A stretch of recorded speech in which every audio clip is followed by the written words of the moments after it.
Good afternoon and welcome to the Great Exhibition Road Festival's new Explore at Home series.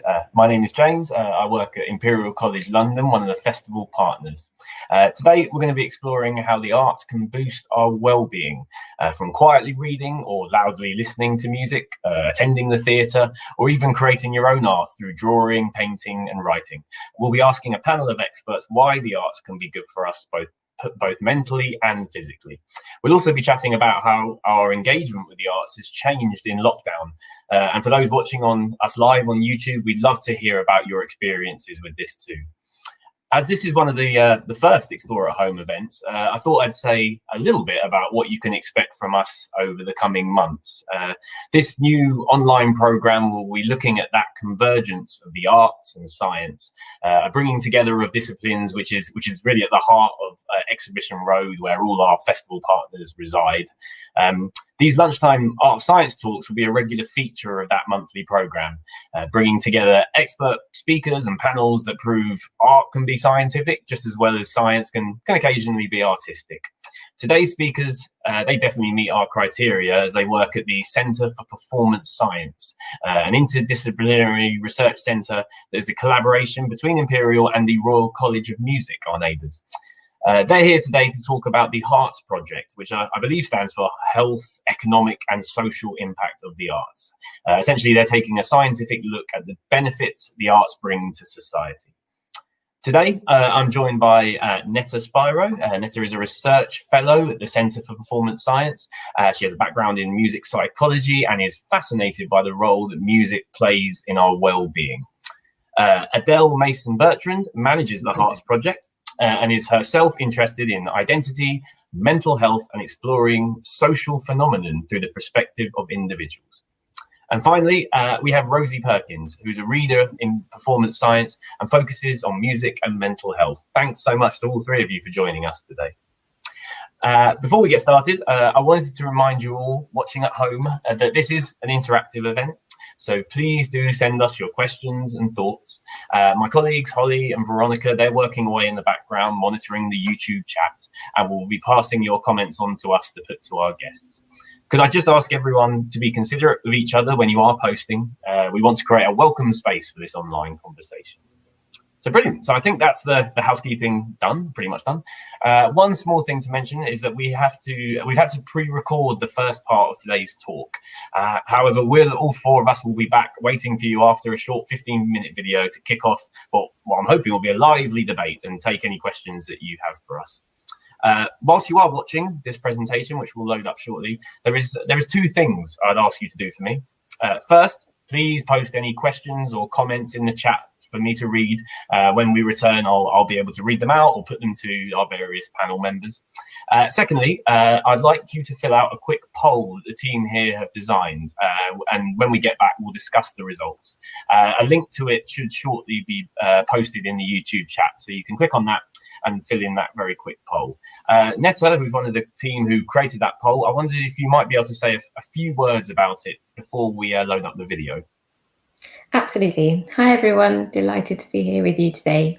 We're going to be talking about arts engagement and well-being. So we thought that before we start, it might be good to learn from you a little bit about what you've been doing in terms of arts activities over the last month or so. So there's going to be that poll coming up with a list of activities, and you can click on as many as you've done or as few. There are no right answers. And at the end of the video, we'll come back to that poll and have a little look at what everyone's been up to. Brilliant. So I think, yeah, if everyone can get filling that in. And I think, Holly, I think behind the scenes, I think we're ready to load up the video whenever you're ready.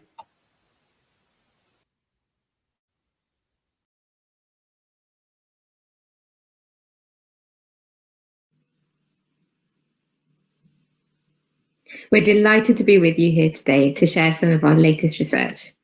Let's start with a question. Why do we engage in artistic activities? Perhaps it's because the arts are a way of spending time with friends or making new ones. Or perhaps we feel we should. Or perhaps it's because we want to go to places to be seen. Or perhaps we do it because we think it's good for us. Or perhaps we engage in the arts just because we like to.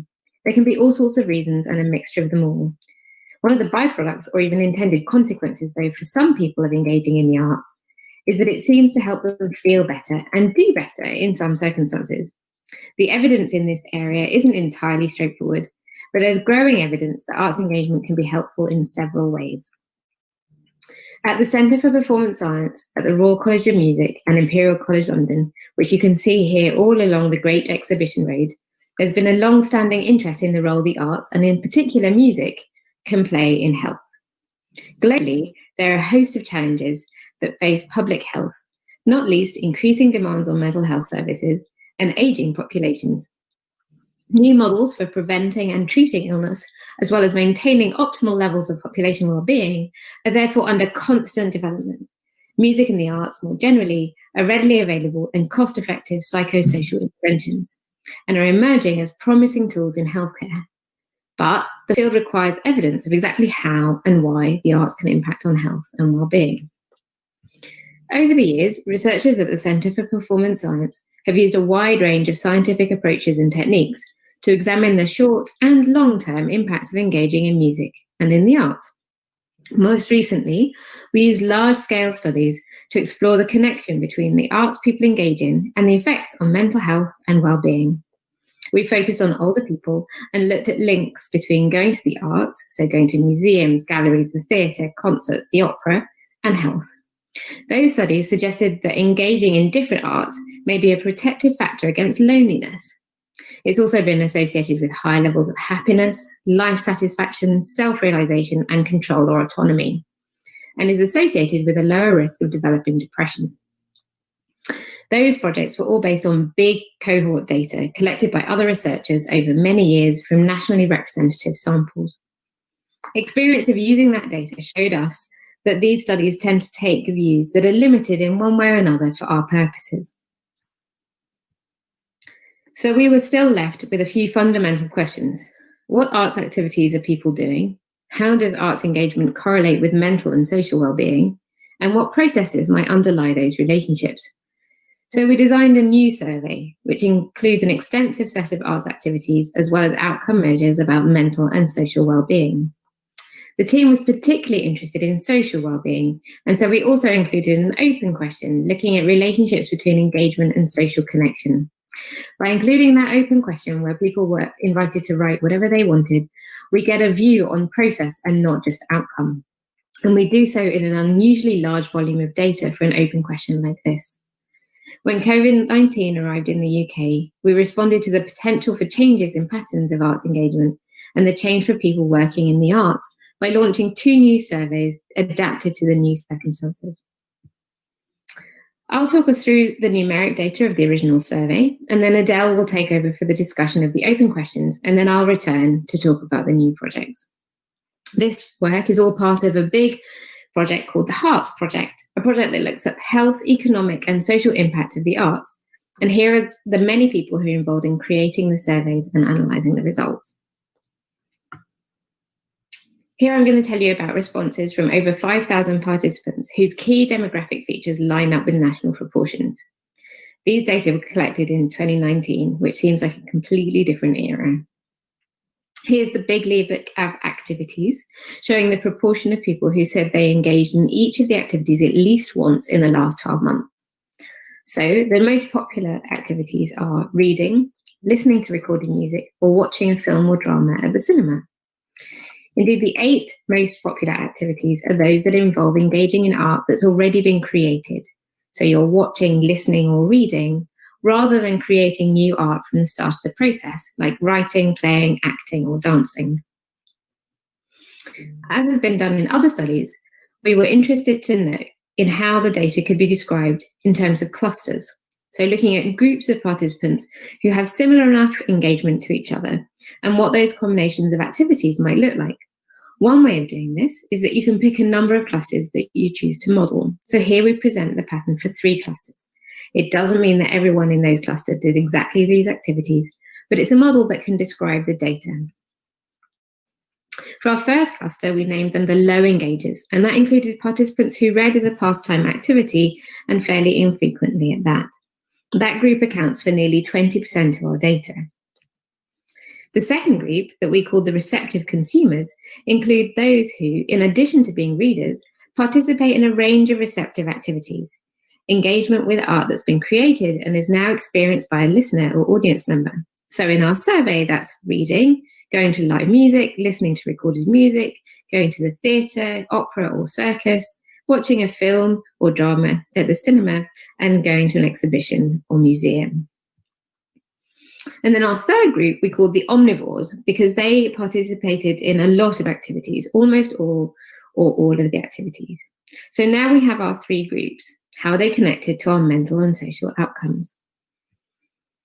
We had two views on well-being or mental health, depression scores and well-being scores, so that we can distinguish perhaps between ill-being or symptom-led view and a well-being-led view. So what did we find? Receptive consumers and low engagers are doing better on depression scores than the omnivores. And for well-being, receptive consumers and omnivores reported higher well-being compared to low engagers. So the receptive consumers are doing well on both well-being and depression scores, but the other two groups are doing less well on one or the other. Moving on to social well-being, we again took a complex view and looked at a number of aspects. So for loneliness, we looked at two ways of looking at loneliness. One, social loneliness, which is more to do with the social network, the friends and families that you have. And so that's more a quantity view. And emotional loneliness, a more quality view. And what we found was that receptive consumers and omnivores had lower odds of, so were doing better on, intense social loneliness than low engagers. Receptive consumers had lower odds of, and so were doing better on, intense emotional loneliness compared to low engagers and omnivores. We also looked at the positive side of social relationships, so social connectedness. We found that receptive consumers and omnivores had higher levels of social connectedness compared to low engagers. So again, the receptive consumers seem to be doing well on loneliness and social connectedness, whereas for omnivores, there was a slightly more mixed view. As I mentioned at the start, we focused in particular on social connectedness and loneliness and wanted to have a closer look at this specifically. And this is where I hand over to Adele. Thanks, Netta. So as Netta mentioned earlier, many studies have demonstrated that loneliness is a growing social problem, which can have negative implications for health. And although the arts have been shown to reduce loneliness, the existing studies have tended to focus on small-scale studies and individual experiences. So through the open question in the survey, we were able to discover how people in the UK use the arts in their everyday lives to enhance social connections and reduce loneliness across a very large number of people. We discovered that the arts heighten feelings of social connections for a huge amount of people. In fact, 4,787 out of the 6,050 respondents reported that the arts made them feel more connected to others. So we asked these participants which art activity in particular made them feel the most connected to others, out of a broad list which included options such as reading, playing musical instruments, or attending craft shows. We then asked them to explain in detail why their chosen activity made them feel this way. In total, 4,352 participants answered this question, which allowed us to gain a detailed insight into how the arts built social connections. So far, we've identified 4 categories, which explains how the arts build social connections with multiple subcategories within them. And even though the respondents engaged with a range of different arts activities, the ways that the arts were found to build social connections were the same across all the different art forms. So this image shows the words that respondents used most commonly within our first category, which we call facilitating social opportunities. Within this category, it was shown that the arts provided opportunities to meet new people and to make new friends. The arts additionally encouraged people to socialise and interact with others, and some reported that the arts acted as a catalyst for conversations. Arts also reported to negate some of the pressures that typically accompanied interacting with others. So, for example, one respondent who had done drawing quoted, "Drawing classes are a good way to socialise in a low-stakes way, and sharing work online is an accessible way to get feedback and participate in the artistic community." Another respondent who'd watched a theatre performance quoted, You get to enjoy the company of friends without having to worry about chatting and doing anything the whole time as you have something to watch. So, despite these respondents engaging with different arts activities, they both reported that the chosen activities made them feel more connected to others by negating some of the pressures of social interactions. The second way that the arts built social connections was through facilitating sharing. The arts can make people feel part of something bigger than themselves, like part of a group or a community. The arts also elicited feelings of direct and indirect proximity to other people and times. And for many, the arts were a shared experience, creating a bond between those involved. When artists shared their art, they also reported that it created a sense of a connection between them and their audience. And the art to allow people to share emotional responses and as a way for individuals to express their feelings. So, for example, one individual who went to a musical quoted, "Everyone is feeling the same emotion, and when you sing along at the same time, it feels so special." And another respondent who played an instrument or sang said that it made them feel more connected to others because it's such an intimate moment where everyone is encouraged to participate emotionally with others. The third way which the arts built social connections was through facilitating commonality between people, which created a feeling of similarity amongst individuals in a number of ways. The arts provided some people with a sense of collective purpose. So, for example, many respondents claimed that everybody who engaged with the arts did so for the same reason. The arts were also found to connect people with common interests, specific to the arts activity. And the arts could also connect people with common tastes and opinions, regardless of the arts activity itself. And the final way that the arts were found to build social connections was through facilitating collective understanding, as the arts allow people to learn from and about others. Furthermore, the arts exposed people to different cultures and brought together people from different backgrounds. The arts also exposed people to different viewpoints and opinions. In addition, the arts provided a means of learning about other people, places, and times. And the arts allow people to learn new skills and knowledge from others. And lastly, the arts allow people to relate to other people. For example, one respondent who read quoted that, "It stops you feeling so alone when someone else can describe the situation the same way you experience it." As I previously mentioned, we are still working on the analysis of the data. But whilst the wordings of the categories may change, they're a good indication of our findings so far. And as our analysis continues, we will be able to explore the relationship between these categories in more depth. I'll now pass you back on to Netta, who will be outlining some of the other projects we are currently working on. Thank you. So in this study, we've got a detailed view on arts activities, correlations with outcome, and explorations of processes. We also have a tool that we can adapt. So given what happened around us over the last few months with COVID-19, we decided to respond to the current situation with two studies building directly on this one.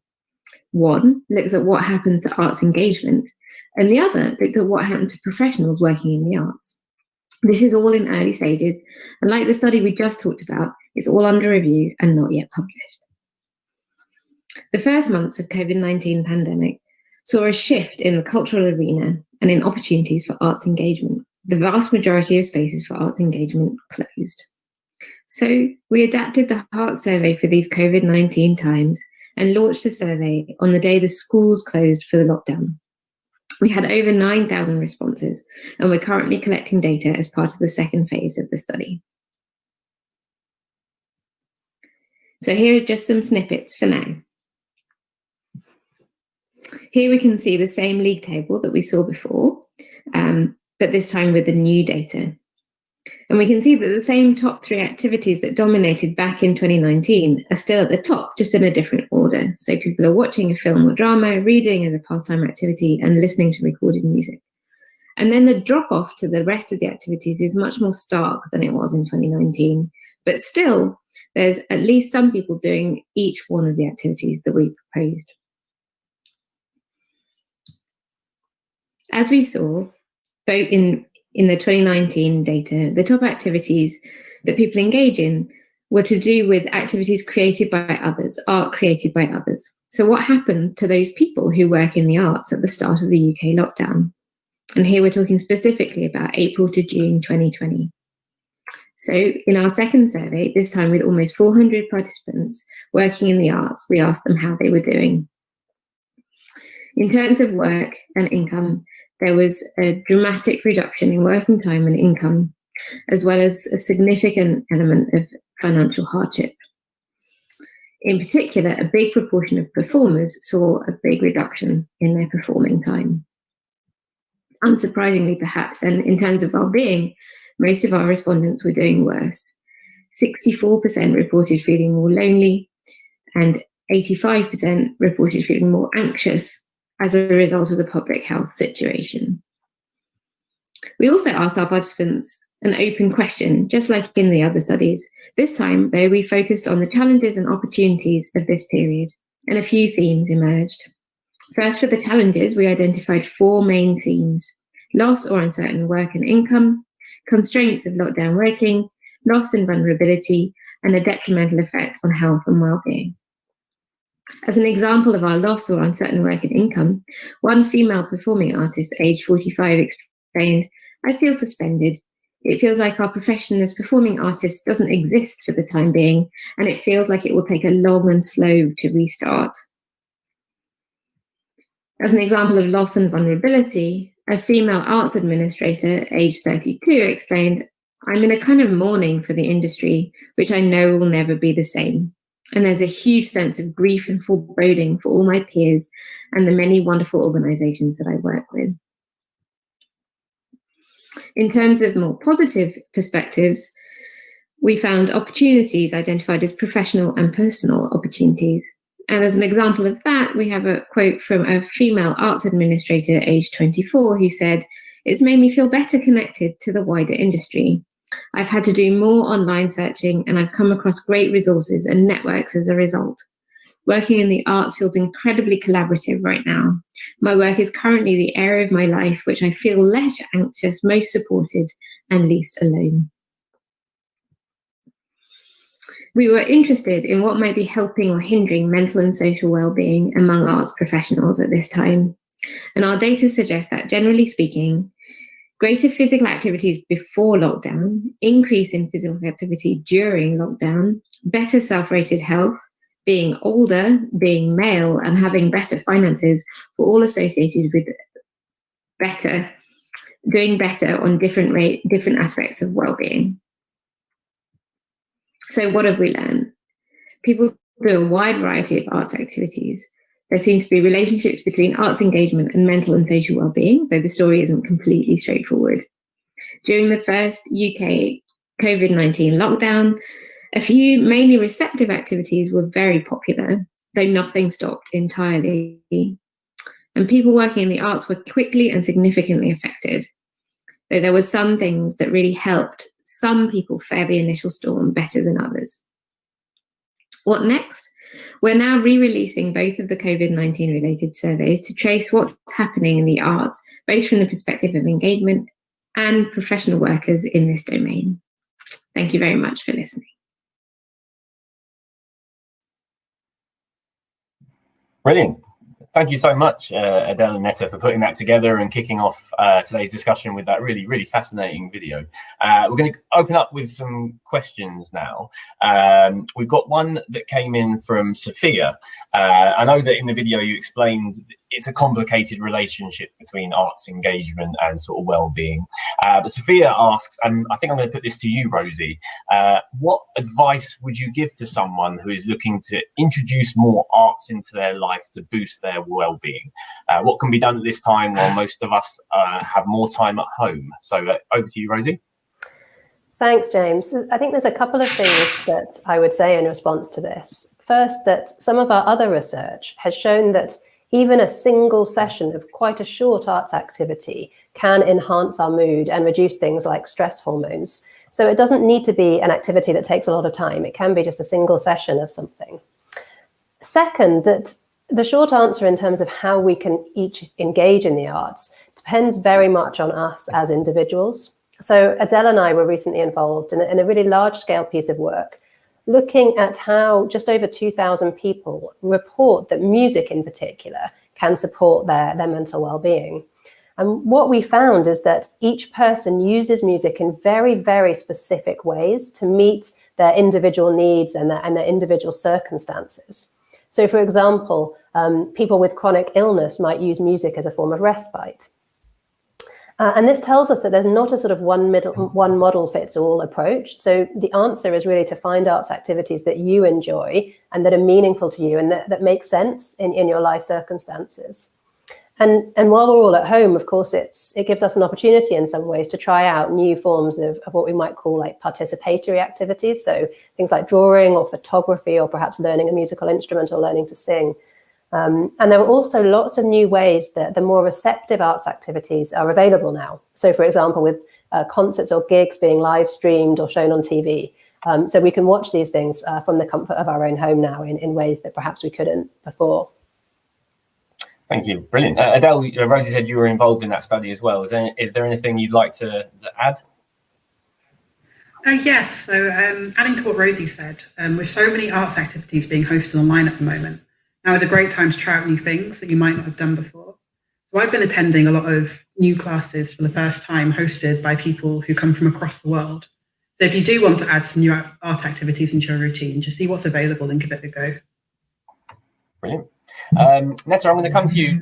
I think I want to thank everybody who's filled in the poll results while we were watching that video. Apparently you had a really good response rate. So I think we can look at some of those results now. And I wondered if, Netta, you could give some response or some commentary on them, if that's possible. Yeah, absolutely. So thank you everyone for filling in the little poll there.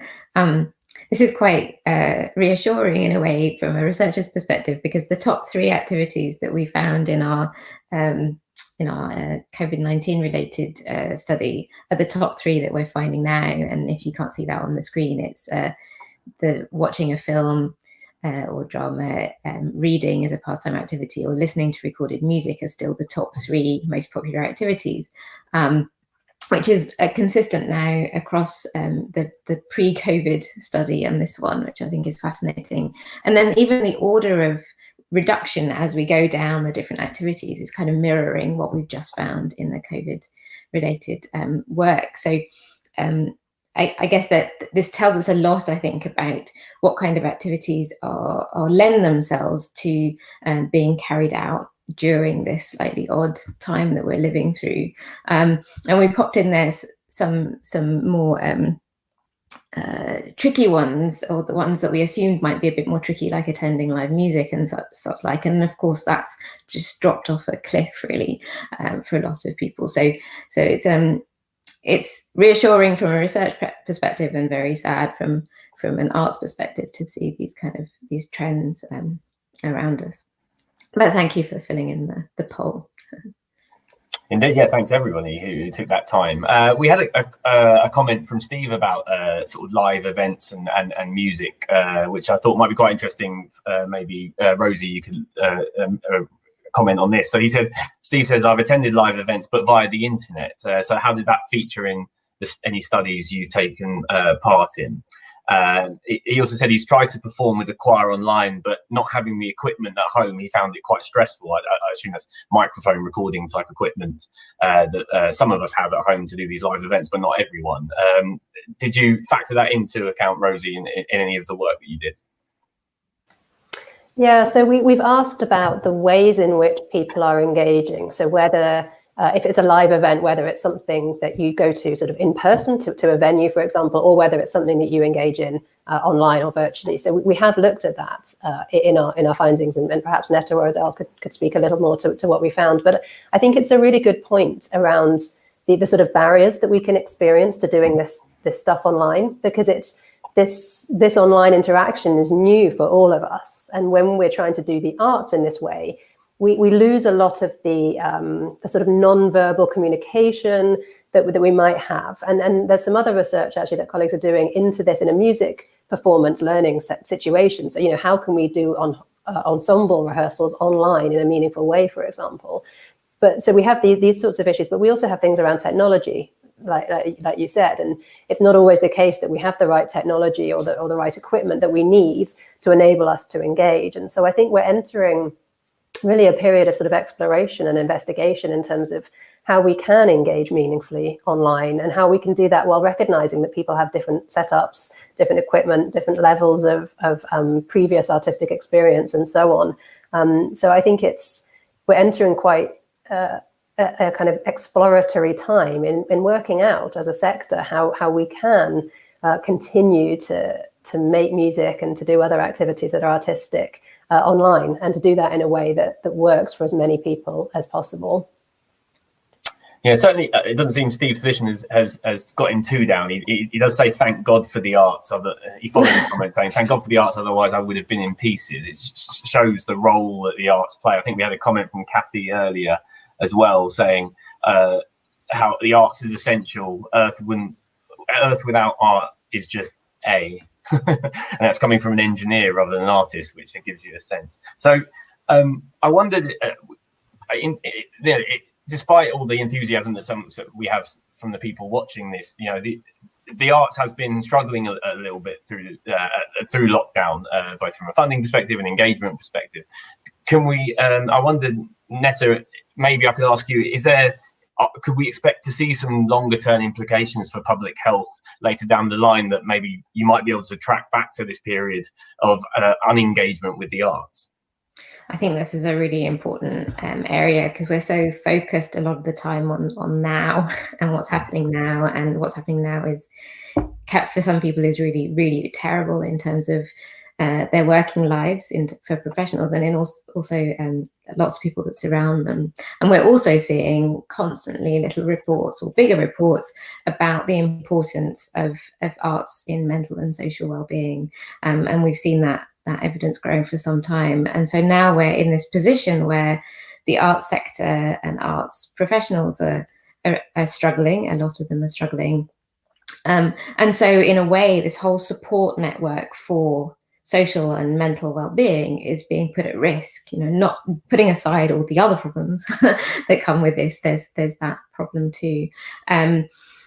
We have seen an increase in presence of arts online, and we have seen people adapting, but there are these kind of major issues, I think, for right now, for supporting people, and for the future as things develop. So there are going to be things that we need to do to support artists, to help them support themselves, to learn to adapt if that's a possibility. And it's all got to be so specific. Adapting to the new world as a musician is very different to adapting to the new world as a visual artist, and even within the different arts practices, it's very different. So it's going to take some tailored work and some careful thinking, not just big brush work, I think. So yeah, long-term consequences, very concerned about it. In terms of going back to sort of people's taking steps to benefit themselves and their own well-being through engagement with the arts, I wonder, Adele, is there a sense of how long people must do these activities to feel benefits? I wonder if that influences the sort of the list of the activities that people do in that poll that they said that they have taken part in. The ability to sort of have control over how much time you spend doing that one thing at any one time might be an appealing factor. But is there something people should bear in mind when they're thinking about how much time they should spend on a daily or weekly basis? Well, in terms of social connections, our responses have shown that the length of time needed for people to feel connected to others through the arts varied from person to person, as well as within the different arts activities. So for some of the respondents, they claim that the arts heightened feelings of social connectedness immediately the moment that they engaged with them. So, for example, some respondents claimed that cultural events allowed them to see that others shared the same interests as them as soon as they entered that activity, which made them feel connected to the others from the instant that they engaged with it. But for others, it took time for them to feel more connected to others through the arts. So some respondents discussed that repeatedly going to events allowed them to slowly build bonds with other people. So for them, it took weeks or even months for the arts to build these feelings of social connections. What I found really interesting was a number of respondents discussed that these feelings of social connections lasted for a very long period of time. So the memory of a cultural activity could be recalled to make individuals feel connected to particular periods of times or people or events, like years after they'd initially engaged with it. So even though the length of time it took for people to feel connected with others varied, for many, once these feelings were established. Brilliant. Yeah, thank you so much for that. I realise we've been talking for half an hour about sort of well-being, but we probably haven't defined it, and that might be quite useful from an academic perspective. We had a question coming from Emma who asked that very thing. When we talk about well-being, what are we measuring? I wondered maybe Rosie, if you could explain from a definition perspective or from an analytical collecting data perspective how you define well-being. Yeah, so we take a very broad definition of well-being that's linked with the idea of positive mental health. So this is something that's grown from a branch of psychology called positive psychology. And basically, it's the argument that to be well or to have well-being, of course, we do need to reduce symptoms of mental ill health, such as depression or anxiety, but we also need to enhance feelings of happiness and positive functioning. So the idea is that well-being can be comprised of these two things. First of all, what we call the hedonic approach, which is feeling good or having feelings of happiness, but also what we call the eudaimonic approach, which is having positive and optimal functioning in our lives. So things like having good quantity and quality of relationships, having things that we feel really engaged in, having things that we find meaningful, and having meaning and purpose in our lives. So when we're talking about well-being, we're talking very much about this optimal psychological state, which includes aspects of hedonia, feeling good, but also eudaimonia, having purpose and optimal functioning. And also, of course, as well, we look at reduction of symptoms of ill health. So we're looking for indicators that symptoms of depression and anxiety and loneliness have decreased, as well as these measures of optimal functioning increasing. So we take this very holistic approach to what we mean by well-being. And I guess that's well-being amongst quite a sort of a wide sort of range of people across society. There's a question here coming in from someone called DJW, who's asking about well-being benefits from a more specific group. So he or she has asked, is there more research into the benefits of arts to people with dementia or Alzheimer's? They've said, I noticed my 90-year-old gran engages much more with music than with normal conversation. I don't know if any of our panelists here have looked into that or read anything about that and could respond to DJW's question. I can start. Mm-hmm. So looking at arts interventions and arts work with people living with dementia and Alzheimer's is one of the more popular areas of work. So there's been actually quite a lot of research looking at how different kinds of arts activities, such as making music together, such as listening to music, can be useful in these contexts. And it's often in terms of quality of life, mood, sometimes to do with communication. And there's increasingly strong evidence that it's actually can be very helpful in these situations. And a lot of the research is gradually also broadening out. So research often starts with looking at the person with the diagnosis in this kind of work, but now realizing that people live within a network, often a family or friends, and so looking at how the whole group of people who are the family or friends of the person living with dementia might be helped as well or affected by making music with their loved ones and feeling moments of connection that maybe otherwise they find harder to get to. So yeah, it's a growing field of research and really wide ranging in the kinds of arts activities that are used in that kind of context. We had another question, Netta, maybe for you, from Kathy, looking at talking maybe neurologically about the areas of the brain that are stimulated by art and music, and also there was also a question about the evidence for things like music and art therapy working. Now this is more, I guess the question is more than just particular groups like those suffering from Alzheimer's, but what is there sort of the scientific basis of the benefits of this type of interventions? I guess is that there, and what does that look like? It's been a growing area of research now for many years. I think historically, music and the arts have been used in daily life in our culture, and we just had it there, and it was having all these effects, but we were just enjoying having music in many ways. Sometimes we were already targeting it, and in recent years, it's become really common, much more common to be looking for effects and impact, and there are certainly particular areas of client groups that have received a lot of attention, be it in music therapy specific or more general arts and health or music and health activities. And the evidence there certainly is growing. And there's just lots of different ways of even thinking about what we mean by effect. So sometimes it's looking at mental health. Sometimes it's looking at social connections with your friends. Sometimes it's looking at does doing some kind of music intervention help someone move their arm more easily after a stroke or some kind of injury. So it's a huge field with lots of different directions and lots of different definitions of what we mean by effect there. Can I just jump in? Yeah, absolutely. Just to add to Netta's point that, like she said, what we mean by impact or effect really differs depending on who we are and who what our backgrounds are, who we're speaking with. And I think one of the things with arts and health is that we need to look at the full picture. So we need to understand, for example, if we're doing an intervention study, we need to understand where people are at the beginning, where people are at the middle or the end, and how that compares to people not doing the activity. But we shouldn't do that at the expense of the process and what happens during. Because with the arts, it's always going to be a complex intervention. There's always going to be so many interpersonal and intrapersonal things happening that we also need to capture. It's a really subjective experience, isn't it, when we engage in the arts? We all have our own reasons for doing it, and we all take different things from it. And so that side of it is really important as well, which is why in our presentation, you heard us looking at the more sort of quantitative trends and patterns, but also what people tell us in their own words and their own experiences. And I think marrying these two things and these different methods is really important if we want to evidence the impact of this sort of engagement. And is there an opportunity to evidence that by dividing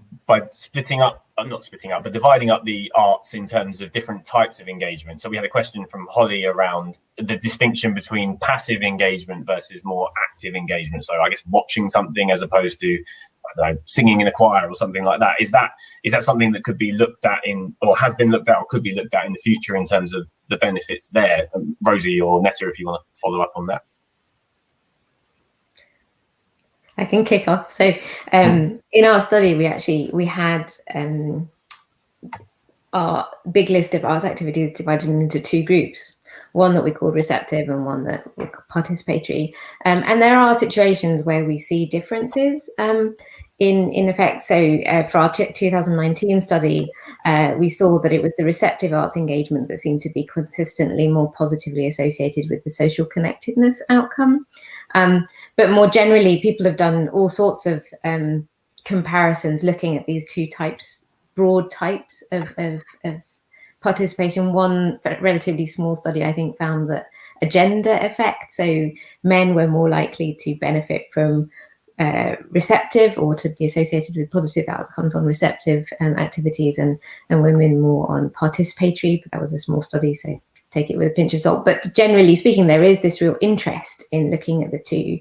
I think in terms of the effect for individuals and how they feel, I would keep those kind of studies in mind, but I would still go for the thing that you want to do rather than putting yourself in situations that you'd rather not be in. So if you read a study that says participatory arts like singing in a choir make you feel better, but you have no wish at all to sing in a choir, you'd rather go so, right? There isn't that kind of prescriptive outcome from these kind of studies, but there have been these broad brush comparisons made. Yeah. Adele, we had a question in from Bernie, which is looking at sort of the future use of some of the work that you guys have been involved in. They've asked, how do you think this research and its results can it do, and the role it can play in helping artists and musicians get back on track with their work and life? I guess, is there a case? Do you see this work as being part of a case that can be made to, I don't know whether it's the people who might support the arts and musicians, the people from government, that type of thing? How do you sort of see the long-term use of this research? Yeah, definitely. I think that any ways to try and improve the well-being of the general population is really needed at a time where stress and well-being levels are very low. Like, there are a lot of people who are stressed at the moment. So taking these little steps and adding arts into your daily life is a really easy way that you can make such a positive change to your life. And I think also ways to build connections between people in your local communities and beyond is really needed at the moment. I think this research would help people to connect with others and bring people together in a way that would be very meaningful. Yeah. We had a suggestion from Kathy about potentially translating the research into quantitative metrics that policymakers could understand. I don't know if that's. I don't know if in your research you have an opportunity to talk to decision makers or people who from the Arts Council or people like that about the sort of case that you're trying to make. Yeah, so we do. One of the aims of the Hearts project is to work on this sort of large scale. And so we do get a lot of metrics and numbers out of that can be then translated into kind of short, concise, policy geared documents. So one of the aims of Hearts is indeed to make an impact at that policy level, both in terms of the public health agenda, but also speaking to that last question about the current situation for artists and for arts organizations, and how important it is to make the case for what's happening to livelihoods, to well-being, to the massive amounts of talent that we have in this country who at the moment are not able to do what they do and what they love to do. And so what we aim to do is to build this kind of two-sided profile. Look, this is the evidence for how the arts support well-being. This is the evidence for how the people who make arts are really struggling. And these two things together, hopefully, will speak to policy. And, we're not the only group working in this area. There are others who are also doing research that's finding similar results, which is really encouraging, because as a whole, the body of evidence becomes even more compelling. And so, yeah, absolutely. The aim is to inform policy directions in terms of things like social prescribing and the arts being used in health, but also in terms of support for the arts and also support in adaptation. How do we as a sector move forwards, and how can we do that best in a way that protects and looks after artists as well as supports the public health agenda as well. Brilliant. Netta, I wonder if I could come to you. So it's building on that sort of advocacy angle. There was a really interesting comment from Emma about slightly kind of a nuanced point about differentiating between the benefits of arts to sort of treat ill-being versus sort of being positive for well-being. So she asked any advice on how to advocate arts for well-being without starting from in inverted commas lack, i.e. you reference ill-being versus well-being. How can we advocate keeping well rather than healing versus the arts? It'd be interesting to hear where you think the evidence points to, and what should be the tone or what should be the message in terms of what the benefits of the arts can deliver to people. I think it's a really important question, actually, because I think in some parts of thinking about psychosocial interventions, we often think of starting from symptoms or from illness or from struggle, whereas there's just this whole world out there of people who are searching for ways to develop their well-being and even not consciously striving in that direction, but that's something that we would all benefit from regardless of what symptoms we live with. And so I think it's a really important starting point, and I think that it's a conversation that is kind of in our gift to continue. I think it's already been happening, but I think getting more specific on one hand about why it's so important, and kind of finding the language to really discuss that fully with the people who will care to listen is probably a really good start. But it's in no way not been begun. There's been a lot of interest in this arena for some time. Brilliant. There's quite an interesting point came through from Michael about, I guess it links, it might help make the case if you, with Michael, he's linking sort of physical exercise with arts engagement, saying that a lot of the way people consume arts or is often whilst doing something else that's quite potentially healthy or benefiting their well-being. Adele, I don't know if that's something that you might factor into future studies or something that you've thought about in the past. Yeah, we absolutely do. So there are two, I think, interesting things to say about that. One is that with these big studies where you're looking for effect on arts engagement specifically, then you try and control for everything else. And so you try and see whether the arts bit is the most helpful bit. But another way of looking at it is to see, so what's the kind of puzzle of things that might help people in different situations. And there you certainly don't want to be kind of controlling out for anything. You want to be seeing how things relate to each other. And in both types of our studies, both looking at engagement and looking at professionals' lives and experiences, we're seeing that physical activity and health plays a really important role in well-being. And so it is really important, I think, to keep everything together, whether in fact you're doing your music listening and your exercise in the same moment or not, in a way. Like sometimes these things come together, sometimes they're done separately, but as a whole, they're a kind of complementary contribution to how we might be getting on. Brilliant. I wondered if we could talk. We're sort of coming towards the end now, so I wondered if I could go to maybe to you, Rosie, to talk about what the sort of next steps are for your own study, the Hearts project, things that you're going to be involved in the Centre for Performance Science. It'd be nice to sort of take this future looking and give people an idea of what's to come or what areas you're going to focus on in the future. Yeah, thanks. So as Netta said, we're now revisiting the surveys that we ran at the beginning of lockdown to see how things are or are not changing for people in terms of their arts engagement and their well-being. And that will be an important part of the rest of the Hearts project, is really looking at how things are changing as COVID develops and what messages we can take from that in terms of both public health, but also in terms of artist support, like I was saying.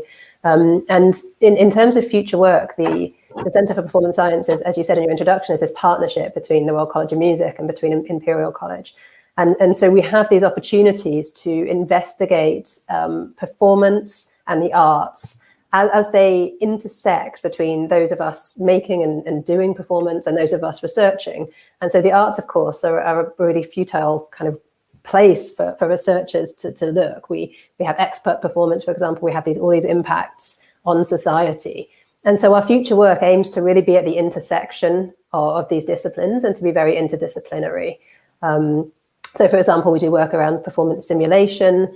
In the arts and health work that we're doing, one of the key things for us to think about is how we can work at scale, like we have been in this Hearts project, without losing the individual voice. And so Adele has talked about this social connections work, and part of what we'll be developing is how we can work with lots and lots of people's voices to capture all these individual perspectives, but to do that in a really canny way. So obviously we can't always work with massive data sets. Can we do that in a more automated way, for example? So trying to capture the subjectivity of the arts with these large data sets. And part of that is with the aim of being able to inform policy, and to inform policy from a position of not just this is the quantified picture of what people are doing and why, but also this is how people really feel about it. This is the lived difference that it makes in people's lives. And those stories are really, really powerful. So that will be one of the areas as well that we're looking to develop as we move forwards.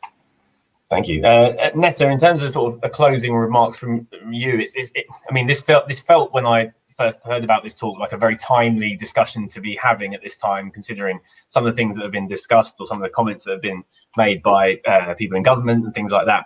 In terms of in that context, is there anything that you, for sort of future policymakers or decision makers, is there sort of a key thing that you hope they take away from your research, but from the research of this sort of this growing community of people who are looking at arts and well-being together? I think that what the research in arts and well-being has been showing over the last few years is its importance for really basic human needs, like mental health and social connection, like being accompanied through more difficult times and illness and symptoms that are more troubling. And so that's on one side. And then on the other side, with the research with arts professionals has really shown us the struggles, but also, we didn't talk about this so much today, that the ways in which people have been really creative and making the most of a very difficult situation.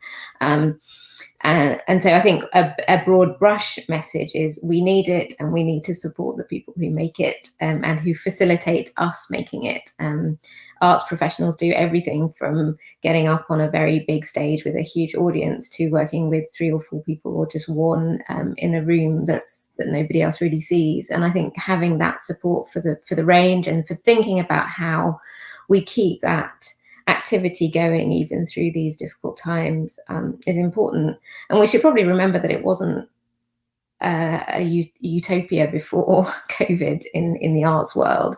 A lot of the problems that we have now are exaggerations of problems that were before, and so there has been for quite some time now work at places like the Royal College of Music trying to help people develop ways of working and ways of being that can sustain them through artistic careers, and I think all that just needs ramping up during these difficult times.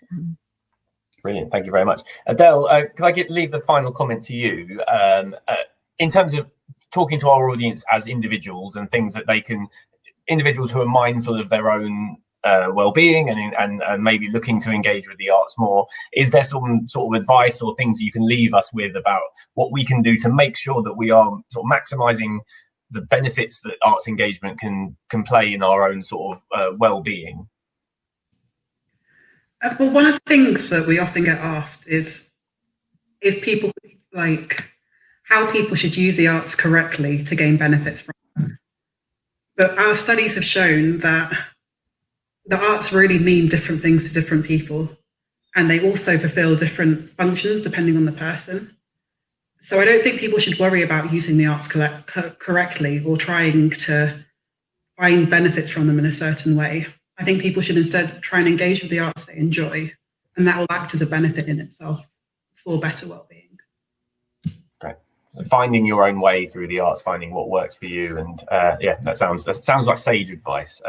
So unfortunately, that we're coming now to the end of this lunchtime discussion. I just wanted to say a few things before we finish. Firstly, thank you so much to Netta, Adele, and Rosie for joining us for what's been a fascinating talk. Thank you for preparing that discussion at the start, and thank you for answering all the number of questions we've had sent through. I've really enjoyed listening to all your responses, and I'll definitely, I think personally, try to look at my own arts engagement on a sort of day-to-day and weekly basis, and make sure, at least for me, I think I need to make time for it where I can, and not get lost in other priorities. For those of the people watching us live on YouTube, apologies if we're unable to get to your questions or we didn't quite read out your comments. We had quite a lot, so I tried to get through as many as possible in this sort of short time frame. A recording of this discussion will soon appear on the Great Exhibition Road Festival YouTube channel. So for those who have subscribed to that, you can watch that again. If you're watching on the Imperial YouTube channel, I would definitely recommend you follow the festival YouTube channel. We'll be posting lots of this type of art and science content and new videos and live events over the coming months. So definitely click follow underneath that YouTube channel.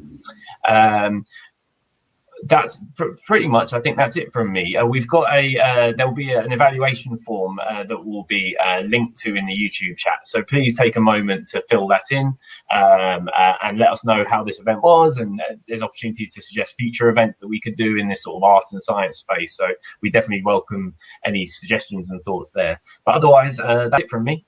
Thank you so much once again to our panel, Adele, Netta and Rosie. But a virtual round of applause from everyone at home, please. Thank you again to everyone who joined us online. That's it from me. Have a great Thursday afternoon, everybody. Goodbye.